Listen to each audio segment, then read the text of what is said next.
I be moving, whipping the foreign, I'm cruising. The money I'm speaking is fluent. All of my business booming, stacking my cash in abundance. All of my family funded. Finally got what I wanted. Life is amazing, I love it. Everyone know that I run it. Yeah, look at me now, I came up. I've been thinking back then when I almost gave up on the game, cause I never got in my way.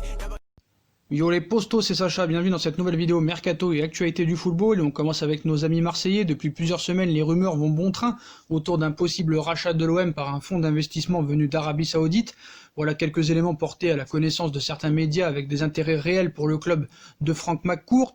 Donc la première des questions est la plus simple, l'OM est-il à vendre? Officiellement non, et Frank McCourt, comme toutes les parties intégrantes de sa garde rapprochée, répondent systématiquement que ce n'est pas le cas. Pour autant, le sujet existe bien en coulisses, il ne s'intitule pas l'OM est à vendre, mais l'OM est à l'écoute des éventuelles propositions, une nuance qui fait toute la différence aux yeux des décideurs marseillais face aux difficultés financières rencontrées par le club. Comment refuser de discuter avec un potentiel investisseur, encore plus dans le contexte économique actuel marqué par la crise et cette épidémie au sein des milieux autorisés dans lesquels on retrouve des banques d'affaires spécialisées dans la recherche d'investisseurs ou des fonds d'investissement. L'OM est clairement un sujet de discussion depuis plusieurs mois, à l'instar de l'Olympique Lyonnais qui a confié un mandat à une banque d'affaires pour trouver des investisseurs. L'OM est un club avec lequel il est possible de discuter et il y a bien des personnes intéressées par le navire phocéen, des échanges avec l'Arabie Saoudite. La seconde question concerne Al-Walid Ben Talal. Est-il vraiment intéressé et impliqué dans un rachat de l'OM? Directement non. Si plusieurs de sources de la presse confirme qu'il y a bien eu des discussions autour de l'OM ces derniers mois, elles n'impliqueraient que des intermédiaires de part et d'autre et des personnes travaillant pour des fonds d'investissement qui discutent avec des membres de l'entourage du clan McCourt. À ce stade, difficile de statuer sur le caractère officiel ou informel de ces échanges, mais il aurait bien eu lieu. Des questions autour des intentions de Frank McCourt et du prix éventuel souhaité par l'homme d'affaires américain. À ce titre, les informations concordent. McCourt ne souhaite pas vendre l'OM à tout prix. S'il est à l'écoute des propositions éventuelles, il ne fera aucun cadeau. Son OM peut être vendu, mais à un prix totalement à son avantage avec plusieurs centaines de millions d'euros à la clé. Lui qui aurait signé un chèque de 45 millions d'euros pour devenir acquéreur du bastion phocéen avec plus de 200 millions d'euros d'investissement sur ces 3 années de gouvernance, principalement dans le recrutement de joueurs. Pourquoi le nom d'Al-Walid Ben Talal? Tout simplement parce que les intermédiaires ayant échangé avec le clan McCourt travaillent pour des fonds d'investissement en provenance d'Arabie Saoudite. Le prince Al-Walid Ben Talal étant à l'origine de la grande majorité de ces fonds, il est difficile de ne pas le voir dans un projet quand l'Arabie Saoudite fait partie de l'équation, quand l'entourage du prince indique à la Provence qu'il ne s'intéresse pas au foot ou qu'il n'est pas intéressé par l'OM. Est-ce la vérité? En revanche, il y a bien des représentants d'un fonds saoudien qui s'intéressent à l'OM et qui ont posé des questions pour envisager un rachat, sans aller plus loin que le stade des discussions pour le moment, même si certains acteurs de ce dossier côté saoudien auraient visiblement imaginé bien plus avec déjà des idées pour le recrutement,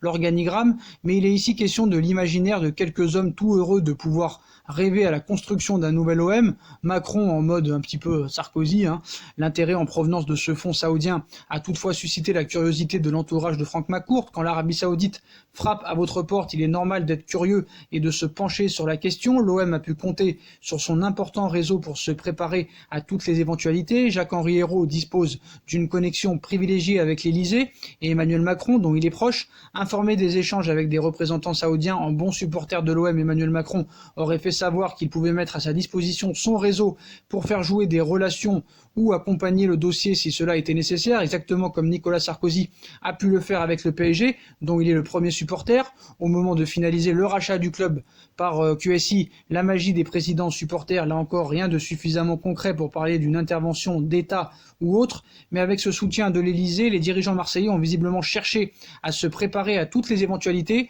Concentré sur la préparation de la saison prochaine, mais surtout sur le mercato à venir, l'état-major marseillais est aujourd'hui davantage préoccupé par la nécessité de vendre des joueurs à très bon prix cet été que par la possibilité de revendre le club.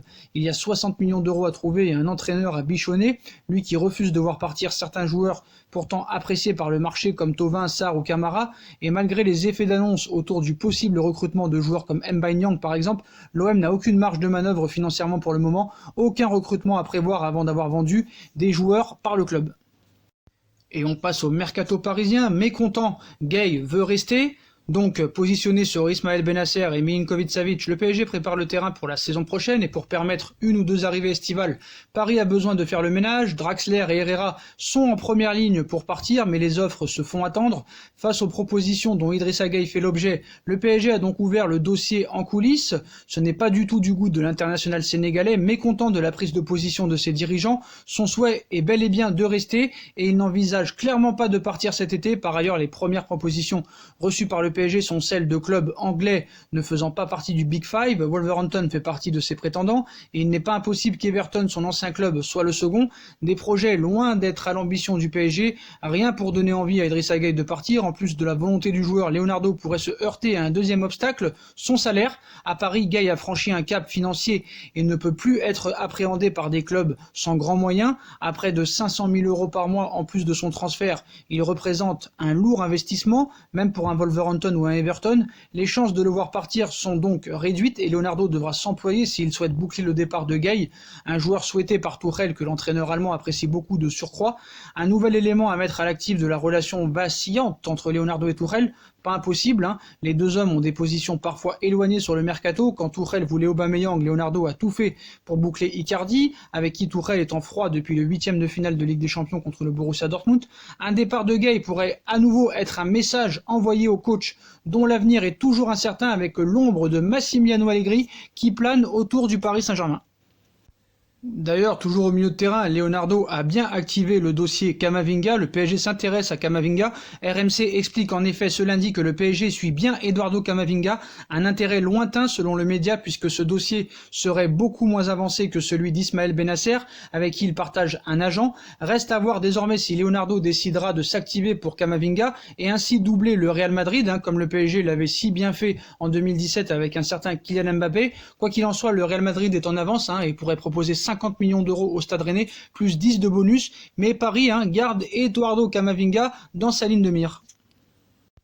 En négociation avec l'AC Milan pour Ismaël Bennacer, un dossier compliqué à boucler, Leonardo ne perd pas de vue la piste menant à Lucas Paqueta. Le PSG a dégainé une seconde offre au Milan AC pour Ismaël Bennacer après avoir proposé 30 millions d'euros. Paris est revenu à la charge avec un montant global de 40 millions d'euros. Pour l'heure, les dirigeants milanais ne sont pas vendeurs et souhaitent conserver Bennacer malgré la belle approche parisienne.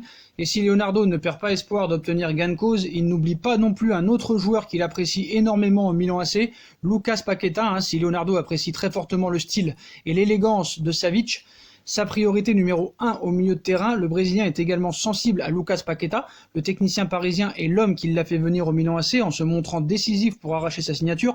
Toujours sur les tablettes du PSG, Lucas Paqueta était l'une des cibles de Leonardo l'hiver dernier dans un registre plus offensif. Il pourrait parfaitement remplacer Julian Draxler, appelé à quitter le PSG cet été. Un profil moins onéreux que Milinkovic-Savic, pour qui Paris a proposé 60 millions d'euros et ne veut pas aller au-delà. Pour Paqueta, le Milan AC aspire à retomber sur ses pattes après avoir dépensé 35 millions d'euros pour sa venue. Donc la piste Paqueta est toujours activée. Voilà les postos, voilà pour toutes les infos mercato et actualités du football du jour. N'hésitez pas à me dire en commentaire ce que vous en pensez. Je compte sur vous pour bombarder la barre de like. On like, on partage, on commente, on s'abonne. On active la petite cloche pour être tenu au courant des prochaines vidéos mercato qui vont sortir. On me rejoint aussi sur mes réseaux sociaux ainsi que sur Utip, ainsi que sur ma deuxième chaîne YouTube No Feeling qui sera en bas en lien en description. Voilà les postos, je vous souhaite à tous une bonne continuation, prenez soin de vous et à très vite pour une nouvelle vidéo les postos. Tchuss.